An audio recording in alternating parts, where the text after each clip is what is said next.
Okay, this is actually going to be a video about India Love. I don't know if you know who that is. If you don't, I don't even know if she has a profile, but I saw a video and it brought out so many things for me. Also, we're back to Birkenstock. Barbie, do you guys love it? I hope you love it. If you don't, I mean, you know I don't care, but anyway. So India Love. India Love is a girl who's been hanging out with DDG.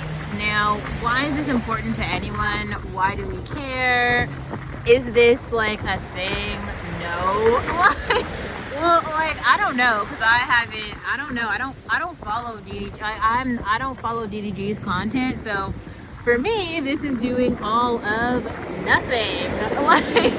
But it seems like India Love is getting hate. She's getting hate from other women who are calling her names. So they're calling her thought, whore, all this stuff because she's hanging around with DDG. Now, the reason this came across my desk, okay, in Kenya, I'm stealing that straight from Kenya. If y'all don't understand the heavy references to Kenya, you should really watch more of my content. But yes, Kenya is my mother, so anyway. So this guy makes a video, right? And the video is talking about the conversation that's happening with India Love, right? So India Love is the problem. That's supposedly the thing. Except it's not the thing. Like, he had a whole other video. He's been talking about this girl for like 5 years or something. And that's wild. And it reminded me of another video. I follow the Brown Exotical channel heavily. I follow it all the time. But she made a video that was very much so like this. And I think Exoticals United actually made another video like this. So the first video by Exoticals United, I saw it and I had never resonated so heavily. She was saying, like, pretty girls are the celebrities. So even if you are not popular or whatever, you have to behave like a celebrity. And I've been telling you guys I was actually going to do a video about Ruby Rose. I haven't done it yet. But this is where this comes in. Like, even if Ruby Rose never dated DDG, if she never dated any celebrity, which, I mean, that probably wouldn't happen because she's, like, really pretty, right? It's the same thing with India Love. Like, India Love is a pretty girl, so it doesn't even matter, like, who she dates. These men are gonna care because she's not dating them. So no matter what you do in the world, and this is kind of like woman privilege, no matter like where you go or like what you do in the world, the men care. And this man cared so much, he had a video about shit she was doing 4 years ago. I don't even know who this girl is in life or not life, but I'm trying to make a point here. The men care. He's like literally entering stalker behavior. He's got a list of everyone who she's dated, talking about basically how she's a whore, she's a thought, she's been dating all these men. You have no, like, he is not in any of those relationships. And also, I just want to like really make this clear. If she was dating all those guys, or if she wasn't dating all those guys, the reality is that those guys were dating her as much as she was dating them. So she wasn't in a one-sided relationship with anyone. Like, they knew, or they could have asked her, like, who she's, especially if these are really public relationships, like, they knew. They just didn't give a shit because she's like another pretty girl, especially another pretty non-white girl. I feel like they're in this phase right now where they're treating us all like villains. We are all villains in their narrative of, I don't even know. He called her an ex-fiance. And I went to go look up the guy who, like, she was gonna get married to, and girl, you dodged a bullet, because, like, first of all, the guy is, like, hideous looking, like, he's ugly, and then he was probably, like, not even, like, a nice guy, so she literally dodged a bullet by doing that. But also, learn something from this channel. Like, I think my channel is a little bit different because, like, I provide commentary. But I provide commentary from my own, like, lived experiences. And I take you guys with me as I'm, like, going places. So it's not just, like, this rando who's talking about, like, random shit. I'm talking about shit from my own lived experience, right? And I'm, like, kind of doing it in real time.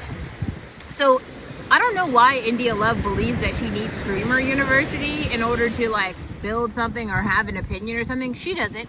She doesn't need Streamer University. India Love can legitimately build her own platform.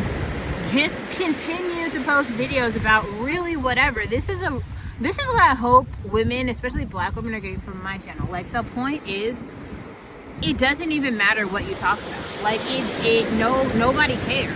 Like you could talk about music, you could talk about clothes, you could talk about hobbies, you could talk about interpersonal relationships at work. You could talk about, literally, she could just spill the dirt on why she like legitimately broke up with all those men she dated. That would be a very popular channel. She should do that. But I don't know why she feels like she needs to go on like Negroid incel streamer university. I don't feel like any of those women, they're like, they have missed the plot. Like, those women are so far removed from reality, they don't understand. Like, if they just got on these channels on YouTube and just started legitimately talking about like the shit that's interesting. Like, I actually found a channel, I think it's like Ruby Rose's old channel, where she was posting content about something. I'm not sure if she stopped, I'm not sure if it was a dub channel, I really don't know. I know for a while Ruby Rose was doing like or OnlyFans. Like, she doesn't need to do any of that. Like, she's like pretty enough and interesting enough where she could literally just get on here and tell us her backstory in her own words on her own channel, and we would all tune in. I would tune in. I'm interested. Like, I think for me, I feel like I actually only knew who DDG was because Ruby Rose dated him. I think y'all are like missing it. Like, loser incel black dudes follow DDG, like, and everything that he does. That's why, like, you can't say any bad words about him. Like, his people come into your groove or whatever and they start posting shit. The only reason we even care about Michael B. Jordan is because he dated like Lori Harvey. Even Idris, whatever, Damson Idris, if he didn't date Lori Harvey, none of us would like care about him. Be serious. Like, Brad Pitt would be nothing without Angelina Jolie. I don't know why this is coming up on my timeline, but like, Brad Pitt is doing all these interviews or whatever, and like, I guess so. Like, the old white men need to have someone to follow. But also, like, Angelina Jolie made Brad Pitt. I'm sorry. Like, if that relationship wouldn't have happened, I think he would have faded out way earlier than whatever this is. F1 is great, but it's only great because he has, like, Damson Idris in it now. Like, I think y'all are like missing the plot here, or why like you have to insert certain people. Like, I'm just gonna take this back for a minute, and maybe I'll actually make this the thumbnail. It had to be like 6 years ago.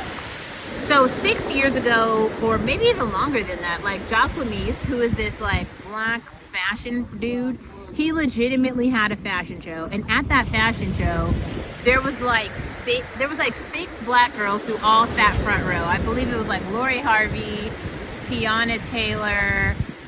It was like I'm gonna look up this picture, but I'll make it the thumbnail. And they all sit front row at this fashion show, and everybody was like, oh my god, finally, like, the pretty black girls are doing something, and everyone cared.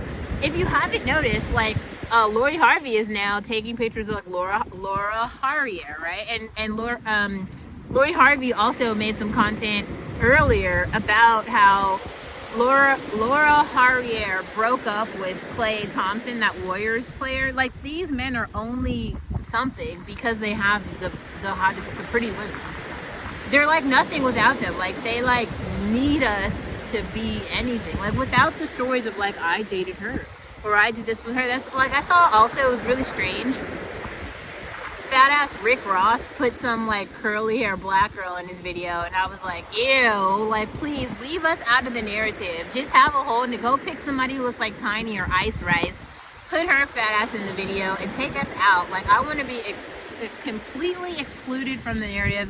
I feel like we were doing a really good job of everybody continuing to go this. It was going like this, right? First, it was kind of like nobody knew how to cluster things, and then Kelly Stamps came out and she kind of like started existing, and then she kind of started going this way, and then other black girls kind of started to follow, and all the incel dudes were over here doing red pill, doing what the fuck. None of us know what the hell they were doing. They were just like over here, and everybody's like, this is wild. Khadijah was like, this is crazy, oh my god, listen to what they're saying. And then we kind of tapped in, and then Kevin Samuels came in and died, and then okay, he gave them all something to talk about, which some of the things that Kevin Samuels said was right, where he basically described pretty privilege and told some women who only had woman privilege that they don't have pretty privilege.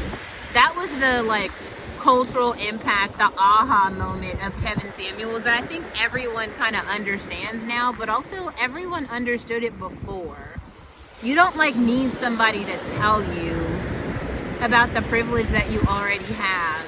I think it was for other people who don't have the privilege. He was like he was shining a light or something and being like, hey babe, this is why you're not getting shit. Like they didn't know. I don't know. I thought that was the weirdest thing. It was the weirdest thing.